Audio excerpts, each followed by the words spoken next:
Hey everyone, Jay Robinson, the PE Geek here, and I want to take you on a little bit of a tour of the brand new Android and iPhone, iPad application for the PEGeek.com, making it even easier for you to access the content that we do in the form of the free webinars, the podcast, blog posts, live and online events, and all sorts of other pieces to the puzzle. So the way it works is obviously you download the app for free, and once you've downloaded it, you can open it up and you're going to be able to see a list of all of the different things that we have included. Now, when you first open up the app, you'll need to create your free account, and you can put a photo in there if you like. It's just for your own benefit. You don't actually share that with anyone. So if you want to have a photo there, you can. However, we're going to go through the different features and just show you how to do some of the different things in the app and give you a bit of an idea. So the first thing that you'll notice is that we've got the blog post in the app, and every single time that a blog is updated, it will update it accordingly in the app so that you can read it from wherever you are. And you can do a whole host of other things like share it in the top. You can even leave comments.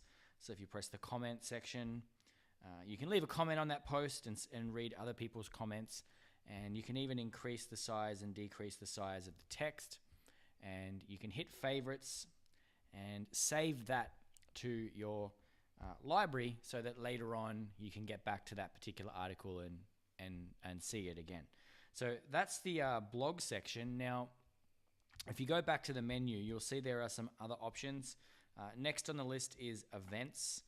Now, these are all of the upcoming PE Geek events that are happening around the planet. Gives you the chance to go into those events and read more about them, where they're happening. If you want to join them, you can press the little plus button, or you can save them to your favorites and come back to them for later. And if we head back to the menu screen here, my favorite feature is the podcasts section, which you can see here updates whenever new podcast episodes have been recorded, and you can easily tap and go into a podcast. And you've got a player, which you can play back and read all the latest about that particular thing.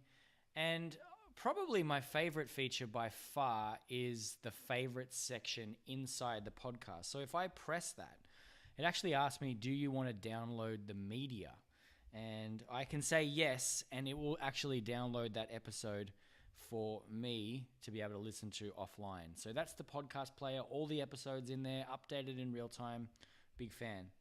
If I go through to YouTube, these are the latest videos that are getting posted to the YouTube channel. You will see the video versions of the podcasts. You can go in and find some of the other stuff that we do, read them, and again, you could favorite them to your device. If I go back to the home screen, social, easy way to find us on all the different social platforms.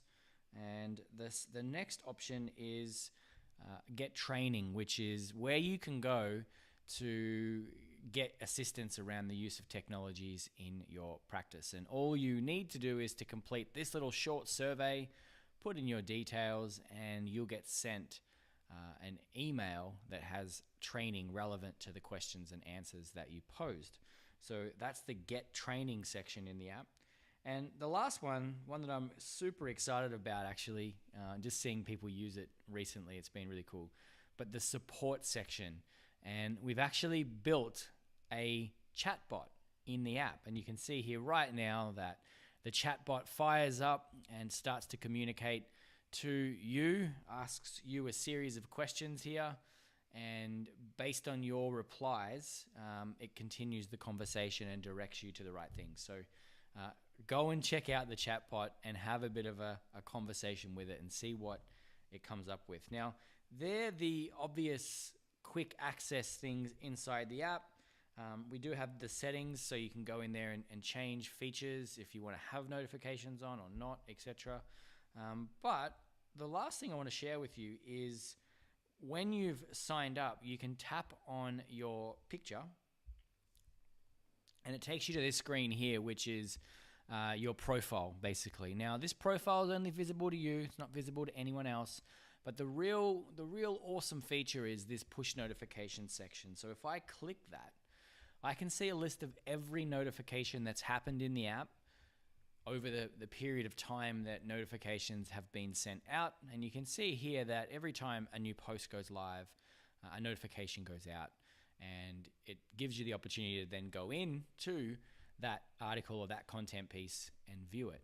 Now, if you didn't want to see specific types of notifications, then you just press the little cog in the top right, and you can very easily turn off the different things that are currently getting notifications. So in this case, if I turned YouTube off and the podcast off, I wouldn't get notifications about those things in my own app. Now, that's a personal choice. You may not want to have any notifications. You may want assistance about just one particular thing and one thing only. Now, at the end of the day, if for whatever reason you didn't want to continue with your account or you wanted to log out, then you can click on this little cog that's next to the person, and you can change your passwords, you can log out, or you can completely delete your account. So that's the PE Geek app. It's a big improvement on the recent versions that we've had, making it even easier for you to consume the content that we put out, just making it much more convenient and hopefully making it so that you can get the results that you're after in your PE classroom. Speak soon.